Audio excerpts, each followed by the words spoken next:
حضرت اویس کرنی رضی اللہ تعالیٰ عنہ مسلمان ہوئے، بڑا دل چاہتا تھا حضور سے ملنے کو، آئے بھی 2 دفعہ، آپ نے باتیں سنی ہوئی، اماں بوڑھی ہو اور ماں حکم دے دے کہ نبی پاک کے پاس نہیں جانا، تو حضرت اویس کرنی، یہ داتا گنج بخش علی اجمیری نے لکھا ہے، یہ امام شورانی نے لکھا ہے، یہ تمام ان پہ سیرت نگاروں نے لکھا ہے، کہا بیٹے میں کمزور ہوں، مجھے چھوڑ کے نہ جانا، چھوڑ کے نہ جانا۔ ایک دن بڑی منت کی، رو پڑے، اماں نے کہا بیٹا جانا، لیکن اگر حضور گھر نہ ہوئے تو تلاش نہ کرنا، میں فالج زدہ عورت ہوں کہ چل نہیں سکتی۔ حضرت اویس کہتے میں نے دروازے پہ دستک دی، یہ امام شورانی کے جملے، سیدہ عائشہ صدیقہ اندر سے بولی کون ہے دروازے پہ؟ بڑی عاجزی، بڑی درویشی، کہنے لگی اماں جی ایک فقیر ہوں، یمن کا رہنے والا ہوں، ایک فقیر ہوں، ایک درویش ہوں، یمن سے آیا ہوں، محبوب سے ملنا ہے۔ کہا وہ تو گھر میں حجرے میں تشریف فرما نہیں ہے، باہر دیکھ لو، مسجد میں کسی جگہ تلاش کر لو۔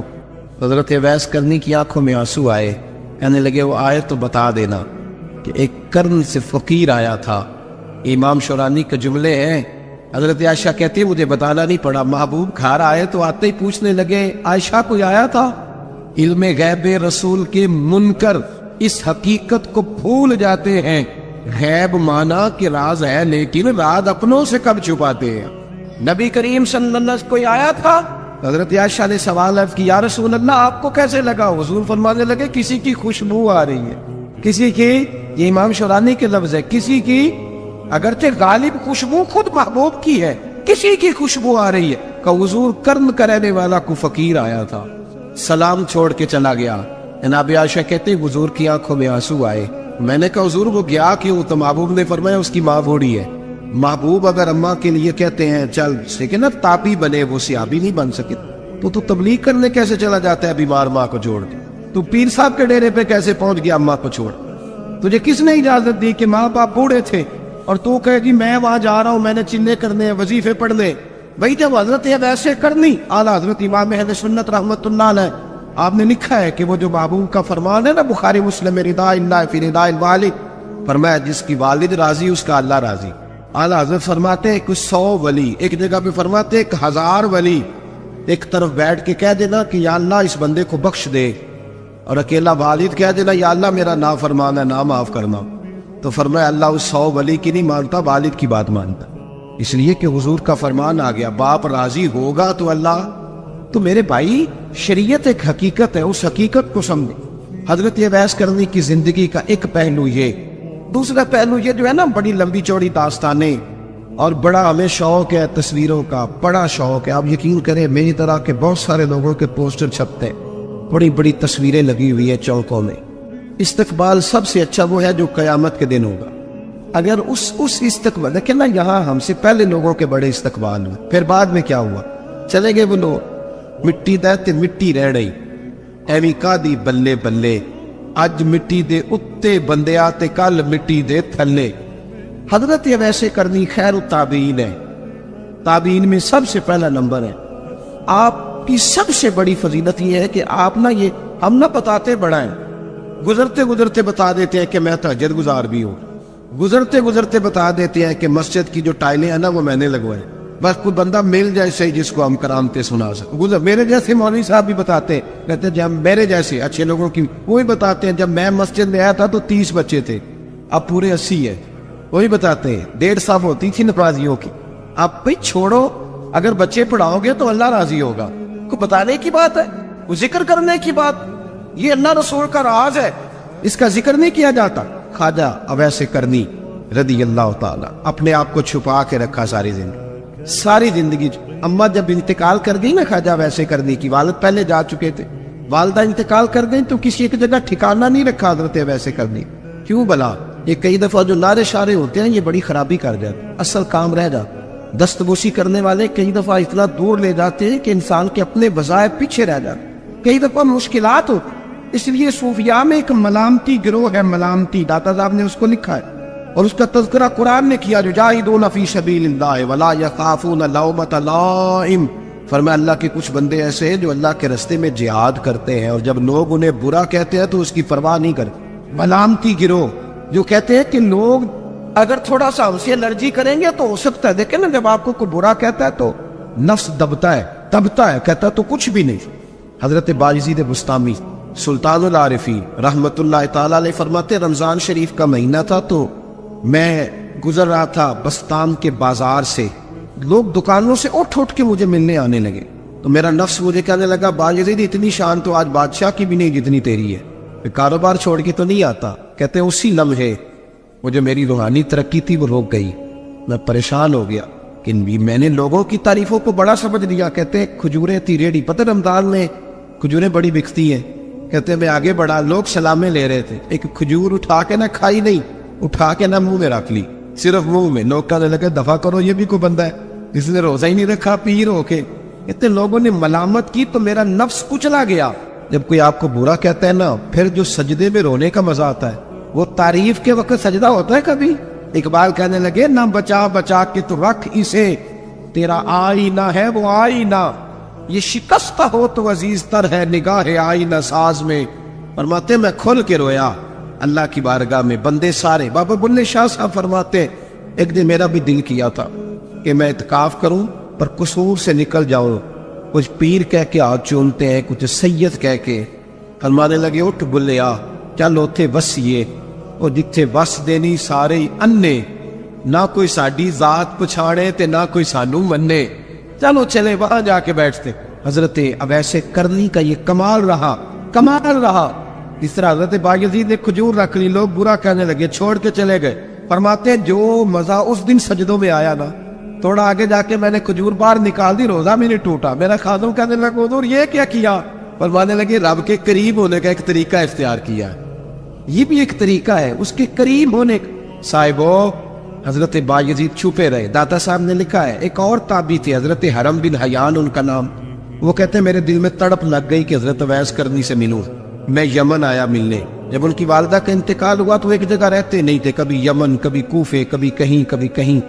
حضرت حرم بن حیان کہتے ہیں میں حضرت اویس کرنی کو ڈھونڈتے کہتے ہیں میں نے مہینوں کا سفر کیا، تو ان کو ڈھونڈتے میں پہلے یمن گیا، لوگوں سے میں نے کہا ویس، کہنے لگے چھوڑو وہ تو دیوانہ ہے۔ داتا صاحب کہتے ہیں جب حضرت حرم بن حیان نے پوچھا نا ویس کرنی، تو کہا وہ تو دیوانہ ہے، مجنون ہے، پاگل ہے معاذ اللہ۔ وہ کیوں کیا تم نے دیکھ لیا؟ کہنے لگے جب دنیا روتی ہے تو وہ ہنستا ہے، اور جب لوگ ہنستے ہیں تو وہ روتا ہے، عجیب اس کا انداز ہے۔ روڑی سے جو لوگ چھلکے پھینک دیتے ہیں وہ کٹھے کرتا ہے، کہتے ہیں چھلکے اٹھا کے دھو کے کھا لیتا ہے، اور پھر لوگ جو کپڑا پہننے کے قابل نہیں رہتا لوگ اسے پھینک دیتے ہیں، وہ ٹاکیاں جمع کر کے ان کو سیتا رہتا ہے، ان کا لباس بناتا ہے۔ کوئی روٹی پکی پکائی دیتا ہے تو پسند نہیں کرتا، قبول نہیں کرتا، اس سے ملنے آئے ہو؟ تو حرم بن حیان کہنے لگے وہ بھی ذرا جدا سا ہے تو میری بھی تلاش ذرا جدا سی ہے، میں بھی ذرا جدا سے آدمی کو ملنے آیا ہوں۔ کہنے لگے اس کا گھر بھی کوئی نہیں اپنا، کبھی یہاں ہوتا ہے تو کبھی ڈھونڈ لو تم بھی۔ حرم بن حیان کہتے ہیں میں نے ایک شخص کی منت کی، میں نے کہا بتا دے کہیں دیکھا ہے، تو کہنے لگا وہ کرن سے کوفے چلے گئے۔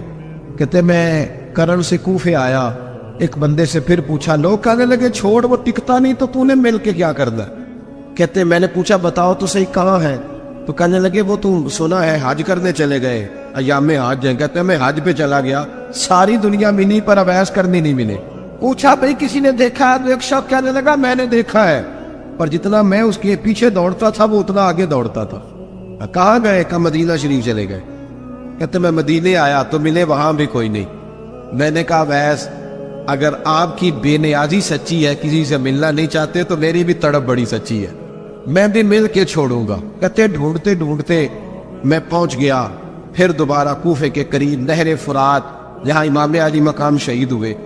کہتے جب میں پہنچ گیا تو وہ ساری علامتیں، داڑھی ان کی کہیں تھی، گھنی نہیں تھی، اور ان کے ہاتھوں پر برس کے نشان تھے، وجود پتلا سا، قد لمبا۔ کہتے وہ جو میں نے ساری نشانیاں سنی تھی وہ مجھے نظر آ گئی۔ وہ نہر فرات کے کنارے وضو کر رہے تھے، جب وہ وضو سے فارغ ہوئے تو چہرہ ابھی پانی کی طرف تھا۔ میں نے کہا السلام علیکم، سلام لی تو پتہ منہ نہیں میری طرف کیا، چہرہ ادھر ہی رکھا۔ کہنے لگے وعلیکم السلام یا حرم بن حیان، کن فیکون تے کل دی گل نے، یار تو نے نہیں پیچھا چھوڑا، پہنچ ہی گئے ہو۔ کہتے ہیں میں نے کہا حضور آپ ویس آپ کون ہیں؟ آپ کون ہیں؟ تو کہنے لگے میں وہی ہوں جسے تو کئی مہینوں سے تلاش کر رہا ہے۔ تو میں نے کہا حضور آپ میرا نام کیسے جانتے ہیں؟ یہ کشف المحجوب پڑھ رہا ہوں داتا صاحب، میرا نام کیسے جانتے ہیں؟ تو حضرت اویس کرنی کہنے لگے عارف تو روحی من روحی کا، میری روح آپ کی روح کی واقف ہے۔ امام غزالی سے کسی نے کہا تو حضور آپ مجھ سے کتنا پیار کرتے ہیں؟ فرمانے لگے اپنے دل سے پوچھ لے تو کتنا کرتا ہے، بس برابر ہے، پوچھ لے اپنے دل سے تو مجھ سے کتنا کرتا ہے، میں بھی اتنا ہی کرتا ہوں۔ حضرت اویس کرنی کی ملاقات ہوئی تو کہا حضور میں کہاں چلا اور آپ کہاں دوڑے؟ آپ فرمانے لگے یار میں چھپا ہوا ہوں تو مجھے چھپا رہنے دے، میں چھپا ہوا، میں شراب کا مخزن راز تھا اور رہا تھا مدت و راز، یہ تو تیرا شوق کے دید کشا کشا مجھے کھینچ لایا مجاز میں۔ ان کی زندگی تو دیکھو۔ حضرت حرم بن حیان کہتے ہیں میں چند گھڑیاں رکا تو مجھے کہنے لگے جا یار تو کوئی کام کر اور مجھے بھی اپنا کام کرنے دے۔ تو میں نے کہا حضور آپ کیا کریں گے؟ فرمانے لگے گناہ بڑے لمبے ہیں، ذرا معافیا مانگوں گا اپنے رب سے، میں اس کی بارگاہ میں استغفار کروں گا، مجھے ذرا ریت پہ سجدے کرنے دے، تو جا، مجھے شوق نہیں، تو چلا جا۔ حضرت حرم بن حیان کہتے ہیں میں نے کہا حضور میرے لیے دعا کر دے۔ تو جناب اویس کرنی نے ہاتھ اٹھائے، کہنے لگے یا اللہ میری اور اس کی ملاقات جنت میں کرا دینا، یعنی یہ بھی کہہ دیا کہ اب دنیا میں دوبارہ ملاقات نہیں ہوگی۔ کہتے ہیں میں یہ بولنے ہی لگا تھا، کہنے لگا تھا کہ حضور یہاں نہیں ہوگی، تو کہنے لگے چپ کر، جب جنت کی بات جو کر دی ہے۔ ایک اور بات، پیار صرف سامنے رہ کے نہیں ہوتا، بن دیکھا پیار بھی بڑا شاندار ہوتا۔ میرے محبوب نے اس کو بیان کیا۔ میرے حبیب رحمت علیہ السلام فرمانے لگے اپنے صحابہ سے تم نے مجھے دیکھ کے کلمہ پڑھا تمہیں ایک مبارک، اور جو بن دیکھے میرے نام پر جانے دیتے انہیں 7 بار مبارکباد۔ حضرت یہ بحث کہتے ہو یار دیکھیں نا، ایک معنی میں حضور نے یہ بھی بیان کیا، ابو داؤد میں موجود ہے۔ محبوب فرمانے لگے صحابہ سے بتاؤ کامل ایمان کس کا ہے؟ یا رسول اللہ نبیوں کا، فرمایا ان پر تو وہی آتی ہے، یہ ایک معنی میں ہے، ورنہ کامل ایمان انہی کا ہے۔ فرمایا بتاؤ کامل ایمان کس کا؟ کہا یا رسول اللہ صحابہ کا، ہمارا۔ نبی پاک نے فرمایا تم نے تو درختوں کو سجدے کرتے دیکھا ہے، ڈوبے ہوئے سورج کو واپس آتے دیکھا ہے، چاند ٹوٹتے دیکھا ہے۔ کہا حضور پھر فرشتوں کا؟ فرمایا وہ تو اللہ کے عرش کے پاس رہتے ہیں۔ کہا یا رسول اللہ ہماری پھر بس ہو گئی، آپ بتا دیں کامل ایمان کس کا ہے؟ تو محبوب نے فرمایا کامل ایمان ان کا ہے جنہوں نے مجھے دیکھا نہیں ہوگا اور ان کی خواہش ہوگی اگر ایک دفعہ جلوہ نظر آئے تو وہ ہر چیز قربان کرنے کو تیار، ان کی یہ خواہش ہو۔ حضرت اویس کرنی نے ہمیں بتایا کہ جو بن دیکھا پیار ہے نا، بن دیکھا، جس نے دیکھا نہیں پر اس کی یاد میں تڑپتا، دیکھا نہیں پر اس کی مالا جپتا۔ حضرت ابو ذر غفاری نے پوچھا تھا، ترغیب بد ترغیب میں حدیث ہے، یا رسول اللہ صلی اللہ علیہ وسلم کچھ لوگوں سے ہم محبت کرتے پر ہم ان سے ملے نہیں، ہمارے عمل بھی ان جیسے نہیں، حضور اس محبت کے عوض کچھ ملے گا؟ تو محبوب نے فرمایا اللہ محبت کرنے والوں کو جنت میں جمع فرما دے، لیکن کبھی کبھی نہ انہیں اعزاز دینا پڑتا ہے، یہ رب رسول کا اپنا ایک انداز کرم ہے، مجبوری نہیں کسی بات کی لیکن انداز کرم ہے۔ ان لوگوں کو شانیں دی جاتی ہے دنیا، تاکہ کوئی یہ نہ سمجھ لے کہ دنیا میں ان کا اعزاز کوئی نہیں، انہیں بڑے بڑے رتبے ملتے، انہیں نوازا جاتا ہے۔ حضرت اویس چھپے رہے، آئے نہیں، لیکن محبوب نے انہیں ظاہر کرنا پسند فرمایا۔ نبی پاک نے ظاہر کرنا، جیم جان دا کچھ وسا نہیں ہوں، جان یار نو دے تے شاد ہو جا، اس سے دل دے این فساد سارے، دل دلبر نو دے تے آزاد ہو جا، جو رکھے آباد تے رو وس دا، تے جدو کرے برباد ہو جا۔ بلکہ میں کہا کرتا ہوں وزن نہ بھی بنے تو شعر یوں ہونا چاہیے، جے کر کرے برباد تے چپ کر کے برباد ہو جا، شور نہ کر، خاموشی سے ہو جا۔ حضور نے ظاہر کرنا پسند کیا تو خود نبی کریم علیہ السلام نے بلایا۔ نبی رحمت صلی اللہ تعالی علیہ وسلم نے مولا علی شیر خدا اور حضرت عمر فاروق، بندے بھی حضور نے وہ چنے جو سرخیل ہیں دونوں، مولا علی فاروق اعظم امیر المومنین، دونوں کو بلایا اور بلا کے فرمایا یہ میرا جبہ لے جاؤ اور میرے بعد، میرے وصال کے بعد وہاں جانا کرن میں تمہیں اویس ملے گا، اسے میرا جبہ دینا۔ اور دیکھو کیا خوبصورتی ہے لفظوں میں، یہ بات ان کی شان کو کہاں سے کہاں لے گئی۔ محبوب فرمانے لگے اسے کہنا میری امت کی بخشش کی دعا کرے۔ حضرت علی المرتضیٰ کا رتبہ بھی ان سے زیادہ ہے، جناب عمر کا رتبہ بھی، اس کا مطلب ہے بڑا بھی چھوٹے سے کبھی کبھی دعا کے لیے کہہ سکتا ہے کہ یار میرے لیے دعا کر دینا۔ نبی کریم علیہ السلام نے جبہ دیا، جبہ دے کے دے جا۔ حضرت عمر گئے ملنے، جناب مولا علی گئے، جا کے پوچھا وہ کدھر ہے؟ کہا وہ دیوانے سے ہیں، گھومتے رہتے ہیں۔ جب ملاقات ہوئی تو حضرت اویس کرنی دوڑے آئے، جناب عمر کہنے لگے آپ کا نام اویس ہے؟ کہنے لگے ہاں عمر فاروق میرا نام اویس ہی ہے۔ پھر آگے بڑھ کے کہنے لگے علی آپ کی طبیعت مبارک کیسی ہے؟ پھر وہ جبہ وصول کیا، کہا محبوب نے کہا تھا امت کے لیے دعا کرنا، تو حضرت اویس نے فوراً سر سجدے میں رکھ دیا۔ اور داتا صاحب حدیث لائے ہیں، محبوب فرمانے لگے اللہ تعالیٰ بنو کلب کے قبیلے کی بکریوں کے بالوں کی تعداد کے مطابق اویس کرنی کی دعا کی برکت سے میری امت کو جنت میں داخل کرے۔ اتنا بڑا اعزاز، اتنا اعزاز حضرت اویس کرنی رضی اللہ تعالیٰ انہوں نے دعا کی، پھر واپس لوٹے۔ یہ تو داتا صاحب کی بات ہے۔ اب اگلے جملے حضرت محدث بہاولپوری نے ایک ذکر اویس نام کی کتاب لکھی ہے، حضرت علامہ فیض احمد صاحب اویسی رحمۃ اللہ علیہ۔ انہوں نے لکھا ہے کہ حضرت عمر فاروق اور مولا علی جب مل رہے تھے نا، تو ایک تیسرے شخص نے کہا کہ اویس ان کی زیارت کر لو جنہوں نے حضور کی زیارت کی، ان کی زیارت کر لو، چلو آپ حضور کی زیارت نہیں کر سکے تو زیارت کر لو۔ تو حضرت اویس کرنی اٹھ کے قریب گئے تو جناب علی المرتضیٰ اور جناب عمر سے کہنے لگے حضور کی داڑھی مبارک میں کتنے بال سفید تھے؟ تو یہ نہیں فرمایا مولا علی اور جناب عمر نے کہ ہمیں پتہ نہیں، کہنے لگے اویس آج آپ ہی بتائیں کہ کتنے سفید۔ اویس کرنی کہنے لگے محبوب کی داڑھی مبارک میں 17 بال سفید تھے، 17 بال سفید تھے، یہ ان کی زیارت کا حال۔ حضرت اویس کرنی نے ہمیں بتایا کہ دور رہ کے اطاعت صحیح کرنا، تمہارا ذکر دربار رسول پہ بھی ہوگا اور دربار خدا بندی پہ بھی ہوگا۔ دوسرا یہ جو بہت زیادہ شوق ہے آگے آگے بڑھنے کا ہر آدمی کو، میں اکثر یہ رونا روتا ہوں، میں کہتا ہوں پہلے کوئی کسی بزرگ سے ملتا تھا تو دعا کراتا تھا، اب ملتے ہیں تو کہتے ہیں حضرت ذرا میرے ساتھ فوٹو تو کھنچوا لیں۔ پہلے لوگ دعا کراتے، ہاں دعا کی التجا کرتے، کہتے تھے مہربانی کر، اتنا ہی کہہ دے کہ اللہ تیری دنیا اور آخرت بہتر کر دے، اب فوٹو کھینچتے۔ یہ بہت زیادہ ہمارا جو رویہ اس طرح کا ہے، یہ حضرت اویس کرنی کی سیرت بتاتی ہے کہ یہ الجھاؤ ہے، الجھو نہ، سلجھ کے وقت گزارو۔ اور تیسری بات ان کی حیات مبارکہ سے ہمیں یہ ملتی ہے، اللہ کے ساتھ جو لوگ جڑ جاتے ہیں انہیں ویسے ہی دنیا کی ضرورت نہیں رہتی، ان کی توجہ ہی اور جانب ہو جاتی ہے۔ خواجہ نظام الدین صاحب کے پاس آ کے آپ کے مرید نے عرض کی حضور لوگ بڑا تنگ کرتے ہیں، بڑا ہی پریشان ہوں میں، کوئی نسخہ بتائیں، دل بڑا پریشان ہے۔ تو حضرت محبوب الہی فرمانے لگے نسخہ ایک ہی ہے، انشاءاللہ پریشانی سے شفا ہو جائے گی۔ اس نے کہا کون سا؟ فرمانے لگے محبت کرنی شروع کر دے۔ وہ بھی چپ کر گیا تھا، جس طرح آپ نہیں سارے کر گئے کہ بندہ ناراض رشتہ داروں سے محبت کرے، جو دوست تنگ کرے ان سے محبت کرے، کام ہی بڑا مشکل ہے۔ کہا پیار کرنا شروع کر دے۔ اس نے بھی وہی بات کی جو ہمارے ذہنوں میں ابھرتی ہے، جناب کو سختی بڑی کوشش کی ہے، ٹھیک ہی نہیں ہوتے، یہ بھی ظلم، یہ بھی زیادتی، یہ بھی جفا، یہ بھی تکلیف، وہ تو بڑا کچھ کرتے ہیں، حضور میں محبت کرتا ہوں پھر بھی مسئلہ حل نہیں ہوتا۔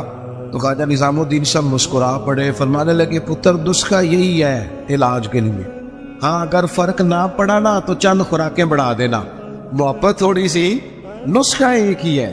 ایک بندہ آپ کے ساتھ بڑا تلخ ہے، آپ بھی تلخ ہو جائیں تو نہیں اس کو تکلیف نہیں ہوگی، ہمیں بھی ہوگی۔ جب ہڈیاں ابلتی ہے نا تو اس کے اپنے کندھے بھی تو جلتے ہیں نا۔ تلخ ہونے سے کوئی سامنے والا تلخی دکھائے تو محبت چھوڑ دینے سے انسان کا اپنا لہجہ بگڑتا ہے، سامنے والے کا کچھ بھی نہیں آتا۔ اگر ہم لوگوں کی تلخیوں کے باوجود محبت والے رہیں گے تو نتیجہ یہ نکلے گا کہ اگر ایک بندہ سامنے محبت والا ہوگا نا تو سامنے والا بھی سوچنے پہ مجبور ہو جائے گا کہ یار حد ہو گئی ہے۔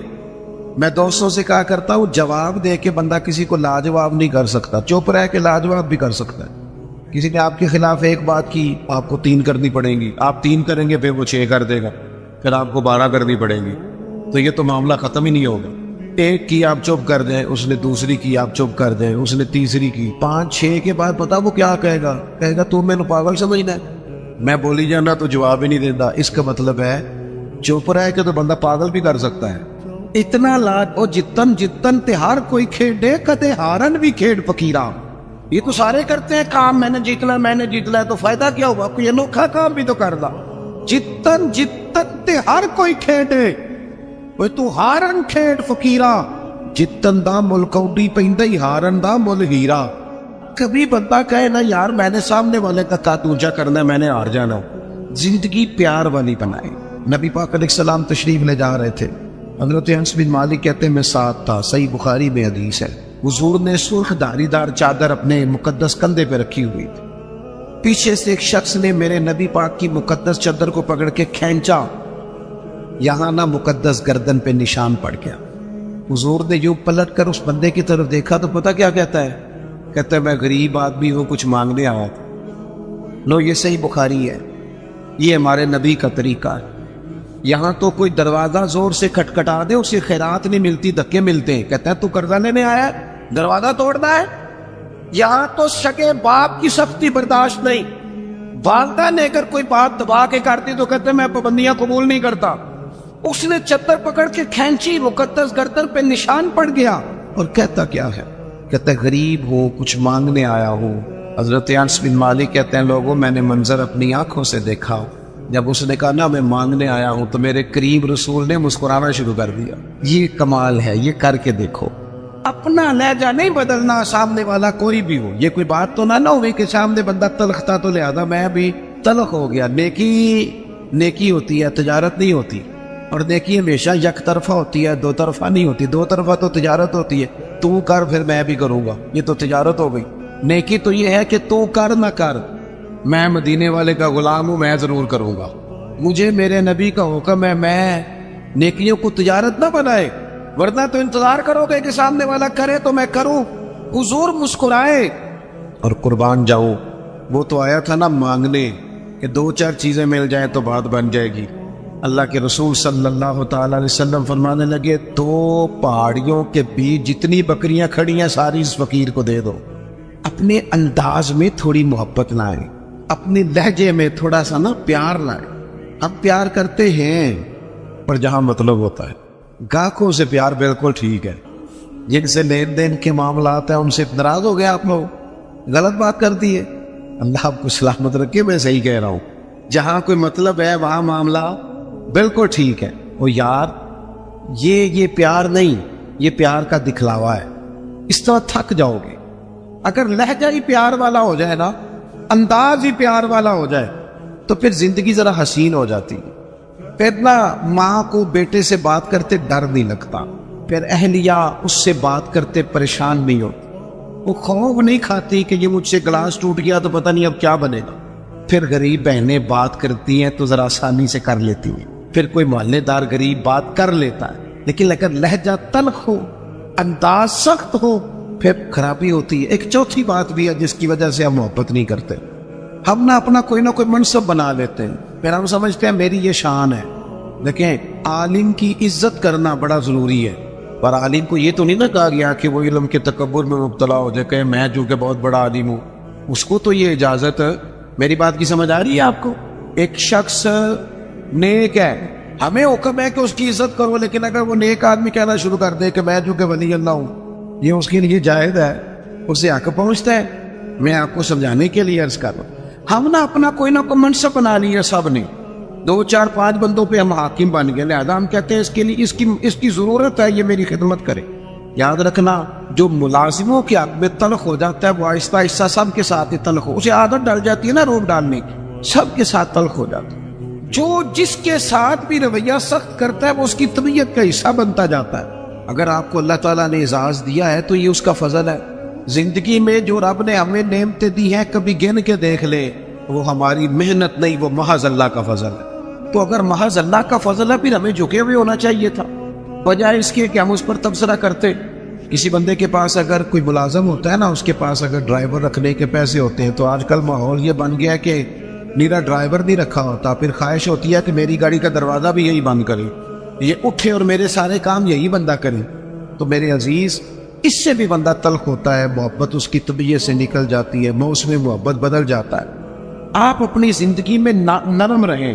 صحابہ فرماتے ہیں جب مسجد نبوی کی تعمیر ہو رہی تھی نا، ہم بھی اینٹیں اٹھا کے لاتے تھے، اور ہم نے یہ عجیب نظارہ بھی دیکھا کہ نبیوں کے امام، رسولوں کے امام، اللہ کے محبوب مطلق جن کی زیارت کے لیے فرشتے منتظر کھڑے رہتے ہیں، ہم نے پلٹ کے دیکھا کہ وہ محبوب بھی اینٹیں اٹھا کے لا رہے.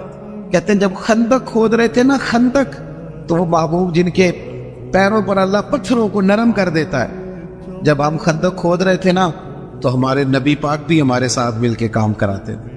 اپنی زندگی میں اللہ اعزاز دیتا ہے، لیکن اگر آپ اپنوں کے ساتھ مل جل کے رہتے ہیں تو محبتیں فروغ پاتی، پیار بڑھتا ہے. حضرت عمر بن عبدالعزیز رحمۃ اللہ علیہ بادشاہ تھے، تو رات کے وقت ایک خادم آپ کو خدمت کے لیے دیا گیا تھا. اور جو لوگ یہاں نا ہمارے میں پڑھ رہا تھا علامہ عبد المصطفیٰ ذری صاحب رحمۃ اللہ علیہ بہت بڑے عالم تھے, تو وہ حزب اللہ ناف تقریر کرنے آئے تو فرمانے لگے مجھے نا بڑا لمبا عرصہ ہو گیا ہے, 30-35 سال 40 سال ہو گئے حدیث پڑھاتے. کہنے لگے میرے ہزاروں شاگرد ہوں گے. لیکن اگلی بات پتہ انہوں نے کیا کی؟ کہنے لگے ہزاروں ہیں پیار کرنے والے, پر اللہ کا شکر ہے میں اپنے جوتے خود اٹھا لیتا ہوں. میں اپنے جوتے, یہ مرض لگ جاتا ہے بعض اوقات بندے کو کہ کوئی جناب آئے اور میرا چونکہ اعزاز ہے, یہ چیز بھی انسان کو محبت سے دور لے جاتی ہے. حضرت عمر بن عبدالعزیز ایک ملازم آپ کو دیا گیا تھا, رات کو آپ کے پاس رہتا تھا خدمت کے لیے. تو رات کو کچھ لوگ بھی آئے ہوئے تھے آپ سے ملنے کے لیے. تو جناب عمر بن عبدالعزیز رحمۃ اللہ تعالیٰ علیہ تشریف فرما تھے, کوئی کام ہو رہا تھا, وہ غلام کی ڈیوٹی تھی خدمت میں رہنے کی. جوان آدمی تھا, تھک گیا, دیوار سے ٹیک لگائی اور بیٹھا بیٹھا سو گیا. اب وہ تو چراغ جل رہا تھا نا محفل میں, وہ جلتے جلتے جلتے جلتے وہ چراغ گل ہو گیا. حضرت عمر بن عبدالعزیز نے اس غلام کی طرف دیکھا تو وہ تو سو رہا ہے. اسی بھلا کیا کھیدا ہے, یہ پیسے کتنے نہیں گل دے لینا ہے, انہوں پھر تنخواہ نہیں دی تھی. اسی وقت ہی لوگوں کو یاد آ جاتا ہے, وہ سو گیا. حضرت عمر بن عبدالعزیز نے اس کو سویا ہی رہنے دیا. اٹھے, چراغ میں خود تیل ڈالا, بتی لگائی, اسے روشن کیا, دوبارہ آ کے بیٹھ گئے. وہ جو بندہ ملنے آیا ہوا تھا نا, اس نے وہی بات کی جو آج کل سارے کرتے. کہنے لگا حضور یہ پیسے کس کام کے لیتا ہے, سو گیا ہے, تنخواہ کس کام کی لیتا ہے؟ حضرت عمر بن عبدالعزیز کہنے لگے کام چور بھی نہیں, سست بھی نہیں, روز ڈیوٹی ٹھیک کرتا ہے.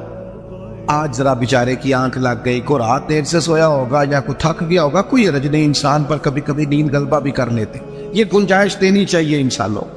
کہا سو گیا کوئی حرج نہیں. وہ بندہ پھر کہنے لگا نہیں آپ کو خود اٹھ کے جانا پڑا ہے. وہ بعض لوگ تو بالکل پسند ہی نہیں نہ کرتے, وہ جناب آپ کو جانا پڑا ہے. تو حضرت عمر بن عبدالعزیز اس کی پریشانی کو دیکھ کے ہنس پڑے, فرمانے لگے تو پریشان نہ ہو, میں جب اٹھ کے گیا تھا تب بھی عمر بن عبدالعزیز ہی تھا, اور چراغ جلا کے آیا ہوں پھر بھی عمر بن عبدالعزیز ہی ہو. میرے لہجے میں کوئی اس کے لیے سختی آئی کوئی حرج نہیں. کبھی اگر میاں صاحب کو گھر میں چائے خود بنانی پڑ جائے نا, کوئی حرج نہیں. کسی وقت کام کرنا پڑ ہی جاتا ہے, گھر والے بیمار بھی ہو سکتے ہیں. کسی وقت اگر انہیں صرف کھانا ڈال کے لانا پڑ جائے تو کوئی تکلیف والی بات. کیا یہ باتیں لوگوں کو سنانے کے لیے ہے کہ نبی پاک علیہ السلام اپنا کام خود کر لیا کرتے تھے, سارے کام اپنے دست مبارک سے کر لیتے؟ میری بات پر توجہ ہے آپ حضرات کی؟ تو اپنی زندگی کے اندر محبت لائیں, تھوڑا پیار لائیں. اور ایک بات آخر میں اور آپ کو سمجھانی ہے, محبت جب تب ہوگی جب ہم نہ دوسروں کے جذبات کا بھی خیال رکھیں گے. نیند کیا صرف مجھے آتی ہے, کسی اور کو نہیں آتی. بھوک کیا صرف مجھے لگتی ہے, کسی اور کو نہیں لگتی. سفر کرنے کے لیے راستہ صرف مجھے کو چاہیے, میں نے منزل پہ پہنچنا ہے, باقی دنیا نے نہیں جانا. جب ہم صرف اپنے بارے میں سوچتے ہیں نا, احساس نہیں پیدا ہوتا, پھر تلخ ہو جاتے ہیں. کبھی بھی کسی بھی شخص سے ملاقات کریں تو اپنے آپ کو اس کی جگہ پہ رکھ کے دیکھیں گے, اگر یہاں میں ہوتا تو پھر کیا ہوتا. معاشرے کی اصلاح ہوگی, محبت پیدا ہو. آپ گئے ہیں کسی جگہ, ہر بندے کو جلدی ہوتی ہے, ہر بندے کو میں نے بعض دفاتر میں دیکھا ہے, کام کرنے والا کام کر رہا ہے لیکن باری باری ہے نا, لیکن ڈھیر سارا پروٹوکول ہے, سفارشی ٹیلی فون ہے, کوئی ادھر سے آ جاتا ہے, کوئی ادھر سے آ جاتا ہے.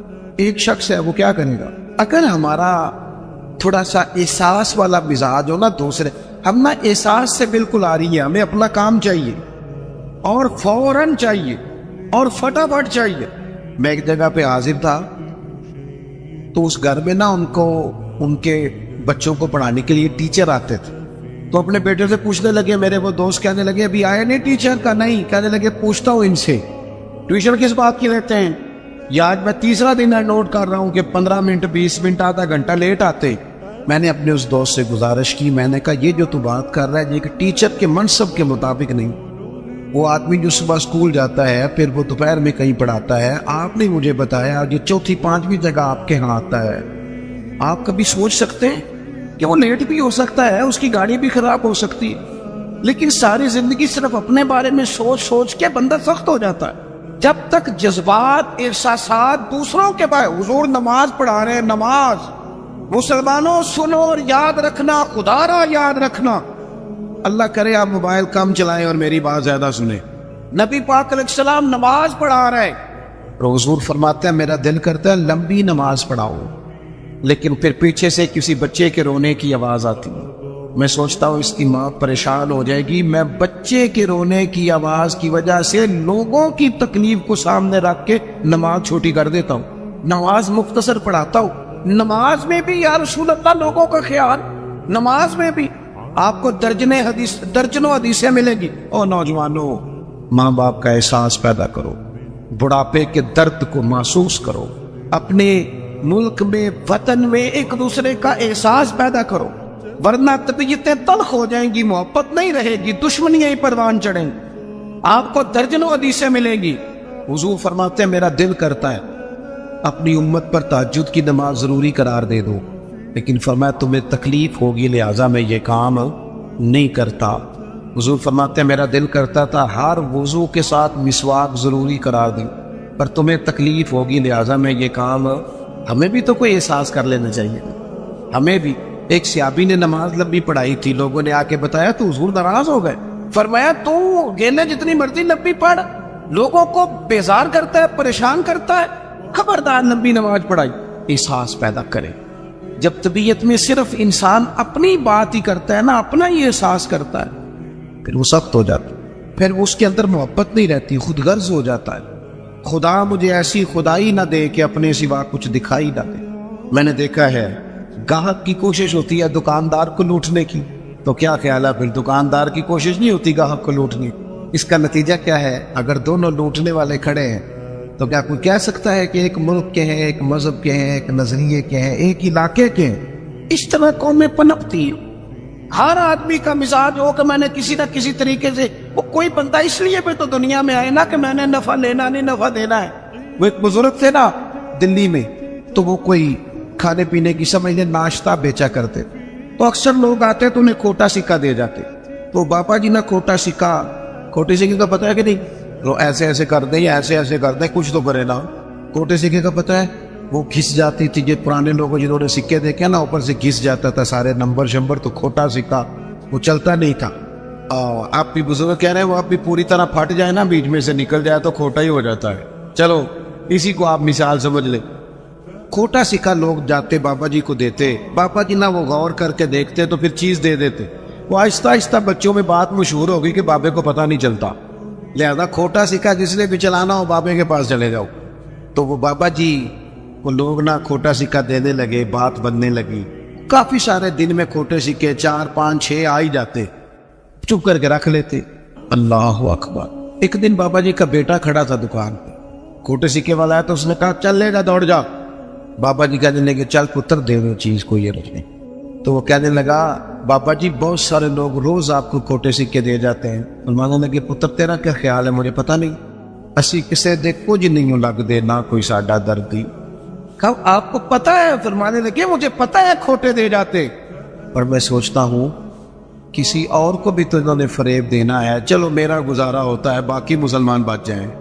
ایک میرے دل میں یہ خیال ہے کہ کسی اور کو بھی تو، یہ کسی اور کو داغ لگائیں گے تو چلو میں لگوا لیتا ہوں، پتہ نہیں میرا تو کام چلتا ہے، کسی اور کا پتہ نہیں چلے نہ چلے۔ اور دوسری بات کہنے لگے ایک وجہ اور بھی ہے، اور وہ وجہ بیان کرتے رو پڑے، اور کھل کے روئے، اور رج کے روئے، اور تڑپ کے روئے۔ کہنے لگے میں اس لیے بھی کھوٹے سکے لے لیتا ہوں کہ قیامت کے دن جب رب کی بارگاہ میں حاضر ہوں گا تو میں عرض کروں گا مالک میں نے ساری زندگی تیرے بندوں سے کھوٹے سکے وصول کیے ہیں، میں بھی کھوٹا سکہ ہی ہوں، مہربانی کرنا مجھے بھی قبول کر لے، میں بھی کھوٹا ہی ہوں۔ کسی کا احساس تو پیدا کریں، لیکن اگر طبیعت میں احساس ہی نہیں، مزاج میں، پھر اندر کا موسم ٹھیک نہیں۔ ہم کاش ہمارا مزاج خیر خائی کا ہو۔ میرے نبی پاک نے فرمایا میرا سارا دین ہی خیر خائی۔ اگر مزاج خیر خائی کا بن جائے تو میرا سارا وطن ایک دوسرے سے پیار کرنے لگے۔ یہاں کوئی وہ ایک صاحب میرے پاس بیٹھے تبصرہ کر رہے تھے، جوتے بناتے ہیں ان کا کارخانہ ہے، کہنے لگے فلانی شے بھی ٹھیک نہیں ملتی، فلانی بھی۔ میں نے ان سے کہا تبصرے چھوڑیں، آپ جوتا صحیح بنایا کریں، آپ اپنا کام ٹھیک کر کے کریں تاکہ کم از کم جوتا جلدی نہ ٹوٹے، قوم کا ایک بھلا تو ہونا۔ ہم اگر اپنا کام ٹھیک کرتے لگے نا احساس پیدا کر کے تو ملک میں بڑی خیر آ جائے، لیکن ہم تب احساس پیدا کریں۔ حدیث پاک سناتا ہوں آپ خوش ہو جائیں گے، پھر انشاءاللہ دعا کرتے ہیں۔ سیدہ طیبہ طاہرہ حضرت عائشہ صدیقہ رضی اللہ تعالیٰ عنہ فرماتی ہے، یہ ذرا احساس والی بات سننا، کہتی ہے ایک دن حضور علیہ السلام نے مجھ سے فرمایا عائشہ جب تم مجھ سے راضی ہوتی ہو پھر بھی مجھے پتہ چل جاتا ہے، اور جب کسی بات میں ناراض ہوتی ہو پھر بھی پتہ چل جاتا ہے۔ تو کہتے ہیں میں نے جلدی سے عرض کی حضور مجھے میری ماں روئے میں اور آپ سے ناراض، تو حضور فرمانے لگے بتاؤں پھر؟ بڑا کمال سرکار کا آج موڈ مبارک ہے، بتاؤں یا رسول اللہ بتائیے۔ حضور فرمانے لگے کبھی کبھی قسم اٹھاتی ہو؟ کہ یا رسول اللہ اٹھاتی ہوں۔ فرمایا جب تم خوش ہوتی ہو تو کہتی ہو مجھے محمد عربی کے رب کی قسم صلی اللہ علیہ وسلم، اور جب تمہارے دل میں کوئی بات ہوتی ہے پھر کہتی ہو حضرت ابراہیم کے رب کی قسم، پھر ان کا نام لے کے قسم۔ سیدہ عائشہ صدیقہ کہتی ہیں میری تو حالت عجیب ہو گئی، منظر وجد والا ہو گیا۔ میں نے کہا یا رسول اللہ قربان جاؤں آپ اتنا خیال کرتے ہیں، کوئی لفظ کیا بول رہا ہے اور اس کے لفظوں میں درد کیا ہے؟ ایک تو ہمارے ہاں تو یہ مسئلہ نا احتجاج کر کے اپنی بات منوانی پڑتی، اور یہاں حالت یہ ہے کہ حضور جملوں سے پہچان گئے، لفظوں سے پتہ چل گیا کہ آج ماحول کے یا رسول اللہ اتنا خیال کرتے ہیں۔ اور دوستو ہمارے اپنے تڑپ گئے، پر ہمیں صرف اپنا خیال ہے، اپنی روٹی کا، اپنے کپڑوں کا، اپنی نیند کا، اپنے موبائل کا، اپنے یاروں کا۔ چھوڑ تھوڑی دیر کے لیے چیزیں، پہلے تو میں بچوں کو منع کرتا تھا، اب میرا دل کرتا ہے میں بڑوں سے کہوں کہ تھوڑی دیر موبائل چھوڑ یار، بچوں سے بھی حال چال پوچھ، اپنے بچوں سے بات چیت کر، اپنے گھر والوں سے بات۔ اب سیانے بندے سے کہنے کو دل کر، احساس ہی ختم ہو گیا۔ اقبال کہنے لگے دل کے لیے موت ہے موت، دل کے لیے موت ہے یہ مشینوں کی حکومت، احساس مربت کو کچل دیتے ہیں آلات، اتنے سارے سنگی آئے ہو۔ میرے محبوب کی یہ حدیث یاد رکھنا۔ سیدہ کہتی ہیں میں نے کہا حضور آپ اتنا خیال کرتے ہیں، اور پھر کہنے لگی یا رسول اللہ مجھے اللہ کی قسم میرے لبوں سے آپ کا نام ہی جاتا ہے، میرے دل میں آپ ہر وقت موجود رہتے ہیں۔ دوستو احساس والی زندگی پیدا کریں، طبیعت میں دوسروں کے لیے احساس لائیں۔ اگر تھوڑا تھوڑا احساس ہونے لگ جائے نا تو ایک بات یاد آ گئی کر جاؤں، حضرت مولانا ضیاء الدین صاحب مدنی قطب مدینہ رحمۃ اللہ علیہ، وہ نا مدینے کے کپڑے والے کے لیے ہر روز دعا کرتے تھے، تاجر تھا کوئی اس کے لیے روز دعا کرتے، اکثر یاد کرتے، دعائیں دیتے اسے اکثر۔ تو لوگوں نے کہا حضور ماجرا کیا ہے؟ فرمانے لگے میں نا مدینہ شریف کے ایک دکاندار سے میں نے کچھ کپڑا لیا تھا، میں درزی کے پاس گیا تو اس نے کہا یہ تھوڑا ہے، کوئی ایک دو گاز اور لائے پھر آپ کا لباس بنے گا۔ کہتے میں دوبارہ عصر کے بعد اس سے کپڑا لینے گیا تو وہ سامنے پڑا تھا، تو مجھ سے کہنے لگا سامنے والی دکان سے لینے۔ کہتے میں نے اسے کہا سامنے پڑا ہے میں تجھ سے لے کے گیا ہوں دیکھ۔ کہنے لگا حضرت مہربانی کریں سامنے والی دکان سے لے۔ کہتے میں تھوڑا سا اس سے ناراض ہوا، میں نے کہا یار آتے ہوگی تجھ سے کپڑا خریدا سامنے پڑا ہے تو دے کیوں نہیں دے رہا؟ تو کہتے اس نے نا بڑی محبت سے میرے ساتھ بات کی، کہنے لگا حضور بات یہ نہیں ہے کہ میں کسی تکبر میں ہوں، مسئلہ یہ ہے کہ میں نے صبح سے کافی بکری کر لی ہے، سامنے والے کا ایک گاز بھی نہیں بکا، تو سبزی تو اس نے بھی لے کے جانی ہے نا گھر، بچے تو اس کے بھی انتظار کر رہے ہوں، اگر مہربانی کرو نا آپ کپڑا اس سے خرید لو، اس سے کپڑا خرید لو، تو اس کا نتیجہ یہ ہوگا کہ وہ بھی بیچارہ اپنے گھر چلا۔ کاش میں صرف اپنے گھر میں روشنی نہ کروں، مجھے سب کے گھروں کا فکر لگ جائے۔ رب کریم نے فرمایا کیا تم سمجھتے ہو کہ ہم نے تمہیں بیکار پیدا کیا، اور کیا تم سمجھتے ہو کہ تمہیں لوٹ کر ہماری طرف آنا نہیں؟ اللہ تبارک و تعالیٰ نے بہت ساری حکمتوں کے تحت بہت ساری کرم نوازیوں کے ساتھ انسان کو تخلیق فرمایا۔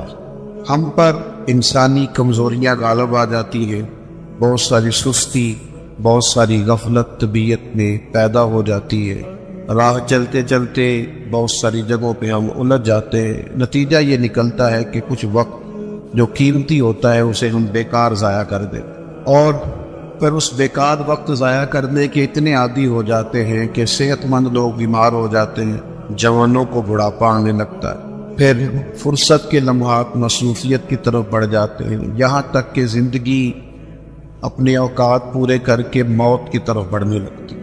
لیکن وہ بلا وجہ کی غفلت، لا یعنی، بے معنی، بے مقصد باتیں، اپنے آپ سے زیادہ دوسروں کے معاملات میں الجھاؤ کا شکار رہنا، غفلتوں کا شکار رہنا، اپنا حساب کرنے کی بجائے ساری دنیا کا حساب کرتے رہنا، انسان نقصان کی طرف چلا جاتا ہے۔ اللہ کریم نے فرمایا تم کیا سمجھتے ہو تمہیں بیکار پیدا کیا؟ اپنے آپ کو بلا وجہ کمزور کر لینا، بلا وجہ کہہ لینا میں تو ایک ناکام آدمی ہوں، میں تو آگے بڑھ ہی نہیں سکتا، میں تو ایک گاؤں کا رہنے والا ہوں، میں تو وہ کوئی میرے وسائل نہیں ہیں، میں کچھ بھی نہیں ہوں، بلا وجہ اپنے آپ کو کمزور کر لینا، سمجھ لینا کہ شاید وہ کسی نے کہا تھا کہ میں کسی شخص سے بیزار نہیں ہو سکتا کیونکہ ایک ذرہ بھی تو بیکار نہیں۔ اللہ تعالیٰ نے لقد خلقنا الانسان فی احسن تقویم، اس نے خوبصورت تقویم پر انسان کو پیدا کیا، اعلیٰ درجے کی، اس کو الذی خلقک فسواک فعدلک فی ای صورت ما شاء رکبک، کتنا حسین کر کے انسان کو بنایا ہے، اس کے اندر صلاحیتیں رکھی ہیں، سوچنے سمجھنے کی طاقت دی ہے، اس کو فہم و فراست دیا ہے، اچھے بھلے کی تمیز، اچھے برے کی تمیز فطرت میں رکھ دی۔ اللہ کرے آپ موبائل تھوڑا استعمال کریں، میری بات پہ توجہ کریں، دعا کی ہے، آمین تو کہہ دیں، دعا مانگی ہے کہ اللہ کرے آپ کی توجہ زیادہ میری بات پہ رہے۔ یہ فطرت میں رکھ دی چیز۔ ہم کیا کرتے ہیں؟ ہم اپنا وقت بیکار ضائع کرتے ہیں۔ بہت ساری جگہوں پہ انسان کو چلتے چلتے سپیڈ بریکر کا سامنا کرنا پڑ جاتا ہے، پر وہاں رک جانا تو کوئی عقل مندی نہیں ہے۔ انسان کو بہت ساری جگہوں پہ کسی مقام پہ سستانے کے لیے رکنا پڑتا ہے، لیکن وہیں ٹھہر جانا، سفر ہی چھوڑ دینا۔ زندگی جد و جہد والی ہونی چاہیے، اعمال والی ہونی چاہیے، کچھ نہ کچھ انسان کو کرتے رہنا چاہیے۔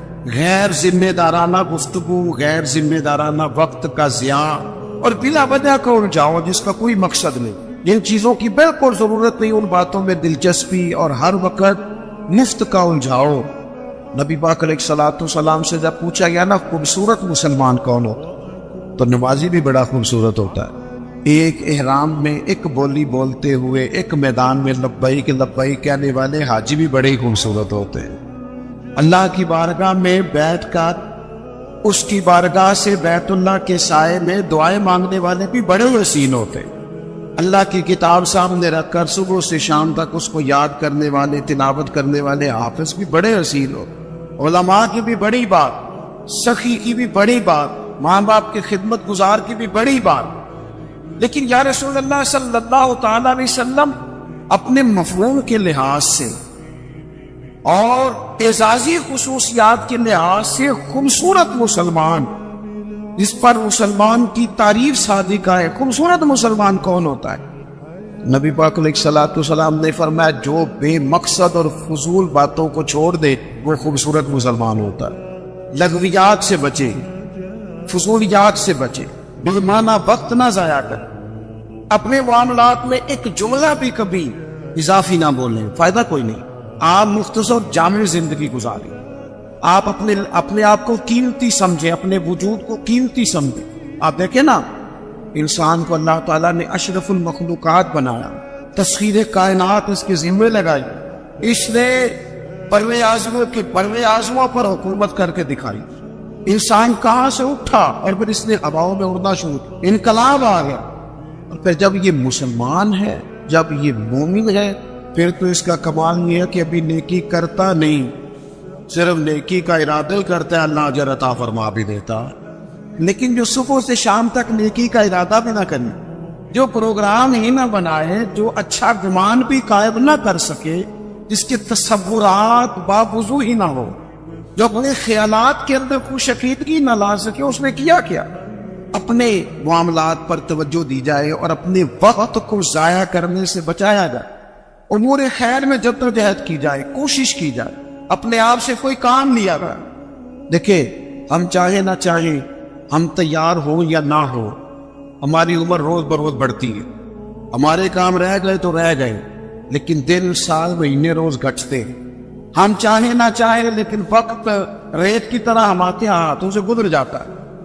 اچھے بھلے تندرست لوگ ہوتے ہیں، پھر وہ ہلکی ہلکی دردیں جسم میں شروع ہوتی ہیں، کمزوریاں آنے لگتی ہیں۔ جو کام ہم گھنٹوں بیٹھ کے، میں خود کبھی توفیق ہوتی تھی تو کئی صفحوں کی کتاب ہے، تو بیٹھے ہیں تو وہ دل کیا ہے کہ ایک نشست میں پڑھ دیں گے۔ اب یہ ہے کہ کچھ تھکن محسوس ہوتی، اب یہ ہے کہ کچھ کیفیات اور طرح کی ہوتی ہیں۔ وقت کے ساتھ ساتھ انسان کی قوا اعضاء اس طرح کے تھوڑی رہتے، اس کو چاہیے کہ جب اس کو صحت ملی ہوئی ہے، تندرستی ملی ہوئی ہے، عافیت ملی ہوئی ہے، فرصت ملی ہوئی ہے، تھوڑے وقت میں زیادہ کام کرے۔ ہمارے ہاں ڈھیر سارا طبقہ ہے جو اپنے آپ سے کام ہی نہیں لیتا، اپنے آپ اقبال کہنے لگے عجب نہیں کہ خدا تک تیری رسائی ہو۔ ایک یہ انوکھا نہیں تو اللہ تک پہنچ جائے۔ رب اپنے بندوں کو اپنی معرفت عطا کرتا ہے، وہ دیتا ہے وہ رستہ۔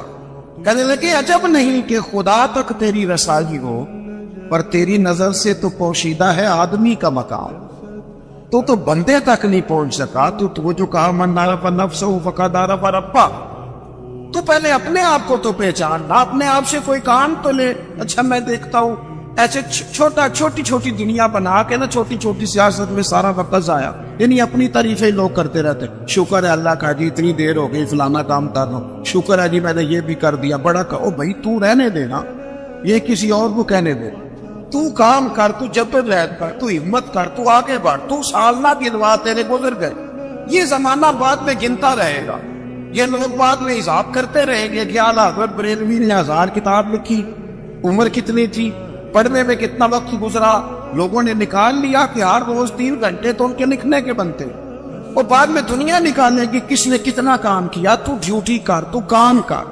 جدوجہد کر۔ ہم میں سے جو لوگ بھی ناکام ہو جاتے ہیں نا، وہ کہتے ہیں جی میں فلانے کی وجہ سے ناکام ہو گیا، فلانا بندہ اگر میرا ساتھ دے دیتا، فلاں اگر سپورٹ کرتا۔ یہ دنیا کا سب سے بڑا جرم ہے کہ انسان اپنی کوتاہیاں دوسروں کے گلے ڈالے۔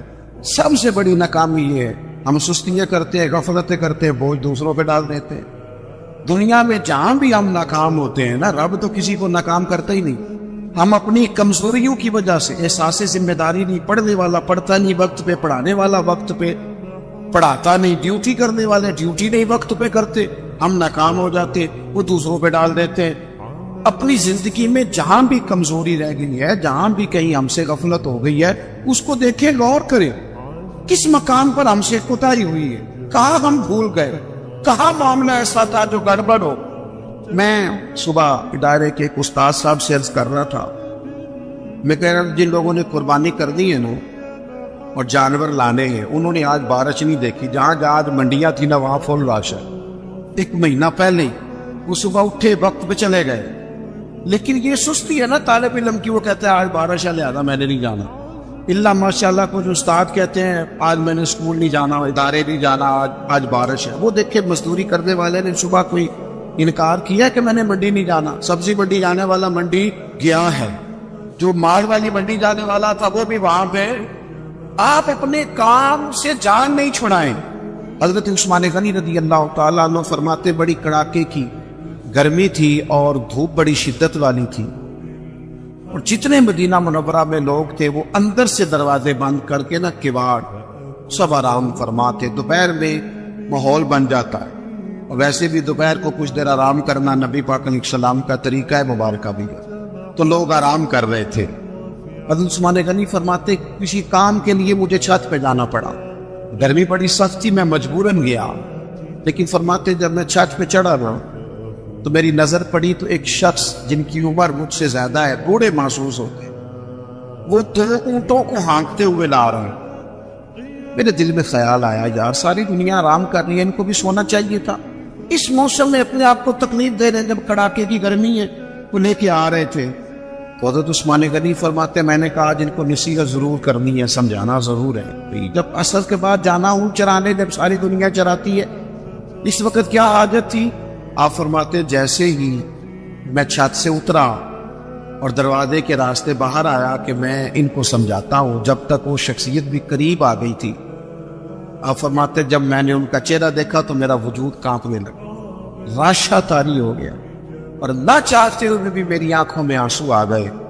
یہ کوئی معمولی آدمی تو نہیں، یہ تو امیر المومنین سیدنا فاروق اعظم ہے، حضرت عمر جیسا آدمی، اور کڑاکے کی دوپہر، یا کتنے نازک مزاج ہو گئے ہیں لوگ۔ اقبال کہتے ہیں لہو مجھ کو رلاتی ہے جوانوں کی تن آسانی، میں خون کے نہیں لہو کے آنسو روتا ہوں جب میں جوانوں کو دیکھتا ہوں آرام کر رہا ہوں، چوک میں بیٹھے سکون کر رہے ہیں، سوئے ہوئے، سویرے ان کی آنکھ ہی نہیں کھل۔ وہ قوم ترقی کرے گی جن کے جوان سو رہے، بوڑھے کام کر رہے، جن کے جوان کا جسم درد کر رہے اور بوڑھے تراوی میں کھڑے، وہ قوم آگے بڑھے گی۔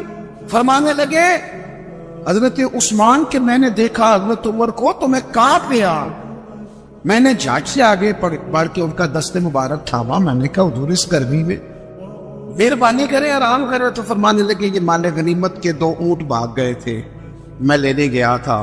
حضرت عثمان غنی رضی اللہ تعالیٰ عنہ عرض گزار ہوئے، اگرچہ وہ بڑا پیار کرنے والے تھے، لیکن حضرت عمر رضی اللہ تعالیٰ عنہ کو دیکھ کے عرض کرنے لگے حضور کسی غلام کو حکم فرما دیتے، یہ کام کر دیتا۔ سیدنا فاروق اعظم تھپکی دے کے کہنے لگے عثمان اللہ تجھے میری طرف سے جزا عطا کرے، غلام بھی آرام کر رہے تھے جیسے سارے کر رہے تھے، اور فرمایا ویسے بھی یہ مسلمانوں کا مال ہے، ذمہ داری غلام کی تو نہیں، ڈیوٹی تو میری ہے۔ یہاں ہمارے حکمران کیا تو مجھے تو پتہ نہیں، میں نے تو سویرے اٹھ کے دیکھا ہے، تو خبروں میں مجھے نہ ادھر ادھر کی تو بات کر، یہ بتا کہ قافلہ کیوں لٹا، نہ ادھر ادھر کی تو بات کر، یہ بتا یہ قافلہ کیوں لٹا۔ مجھے رہزنوں سے غرض نہیں، تیری راہبری کا سوال ہے۔ تو کہتا چور آ گئے تھے تو یہ بتا تو کس چیز کی پہرے داری کر رہا تھا؟ تو میرے عزیز اپنی زندگی میں اپنی ذمہ داریوں کا احساس، اپنی ڈیوٹی وقت پر، میں کئی دفعہ سوچتا ہوں کہ اس آدمی کی عمر 35 سال سے زیادہ ہوگی اور ابھی تک فجر کے وقت نہیں اٹھتا، اس نے کب نمازی بننا ہے؟ اور جو 40 سال کی عمر تک نمازی نہیں خالی بن سکا، اس نے تہجد کب پڑھنی؟ یہاں تو ہمارے معاشرے میں تو 60 سے 70 سال ایوریج ہو گئی عمر کی، تو جس کی 35-40 سال ہو گئے وہ تو زیادہ گزار بیٹھا ہے، وہ اپنی زبان پر پیرا کس دن لگائے گا؟ جس کو آج تک بولنے میں خیال آتا ہو مجھے کہنا نہیں چاہیے تھا، میرے منہ سے نکل گیا۔ اپنی زبان پر، اپنی آنکھوں پر، اپنے لفظوں پر جو آدمی کنٹرول نہیں کر سکا، وہ کس دن جا کے ٹھیک ہوگا؟ روایتی باتیں، روایتی گفتگو دوسروں پہ ڈال دو، کوئی بہانہ کر دو، کوئی احساس کمزوری کر دو، نہ ہو سکا تو مظلوم بن جائے گی، کہ غریب آدمی ہے۔ یہ بھی کمزور قومیں کرتی ہیں، یہ بھی کمزور قومیں کرتی ہیں جو اپنے آپ کو مظلوم بنا کے دکھاتے ہیں۔ مسلمان اس کا مزاج ہوتا ہے، وہ مظلوم نہیں ہوتا، وہ تو ظالموں کا ہاتھ پکڑنے والا ہوتا ہے، تو میدان میں رہنے والا ہوتا ہے۔ اپنے آپ سے، اپنے وجود سے کام لیا۔ آپ اپنے بزرگوں کو دیکھیں، تھوڑے وقت میں زیادہ کام کرنے والے لوگ، اور اتنا کام کرنا، یہ بھی بات کر رہے تھے شیخ، گفتگو کر رہے تھے حضرت غوث پاک رضی اللہ تعالیٰ۔ آپ کبھی اپنے بزرگوں کو دیکھیں نا، تو جو آج پیروں نے ماحول بنایا نا، پیر صاحب بیٹھے اندر 6 تسبیح ہے اور 20 تقیے، اور وہ تویز لکھ رہے ہیں، اور وہ ہاتھ بھی اٹھاتے ہیں تو لگتا ہے بیچارہ بڑی تکلیف میں ہے، اللہ ماشاء اللہ، دعا مانگنے میں اسے پریشانی ہو رہی۔ کیا مذاق بنایا ہو؟ صوفی تو زندہ اور جاوید ہوتا ہے، وہ تو تازہ دم ہوتا ہے، پلٹنا جھپٹنا، جھپٹ کر پلٹنا، لہو ایک گرم رکھنے کا ایک بہانہ، تو طاقتور ہوتا ہے، اس کے مزاج میں تو گرمی ہوتی۔ اقبال کہتے ہیں کہ حاضر ہوا میں شیخ مجدد کی لحد پر، وہ لحد کے ہیں زیر زمین بطلع انوار، وہ ہند میں سرمایہ ملت کا نگہباں، اللہ نے کیا جس کو بر وقت خبردار، جدوجہد، مزاج، بھاگنا دوڑنا۔ اور ایک جگہ پہ اقبال کہنے لگے، ہے وہی تیرے زمانے کا امام برحق جو تجھے حاضر و موجود سے بیزار کرے اور موت کی شکل میں دکھلا کے تجھے جلوہ یار زندگی تیرے لیے اور بھی دشوار کر۔ درویش تو وہ ہے جو تیرا جینا مشکل کر دے کہ کب مروں گا اور کب جا کے مدینے والے کی زیارت نصیب ہو، اور تو یہ ہے کہ سستی کاہلی، وہ ٹھہر جائیں گی قبلہ آرام میں، چھوڑے ان چیزوں، جدوجہد۔ حضور غوث پاک رضی اللہ تعالیٰ عنہ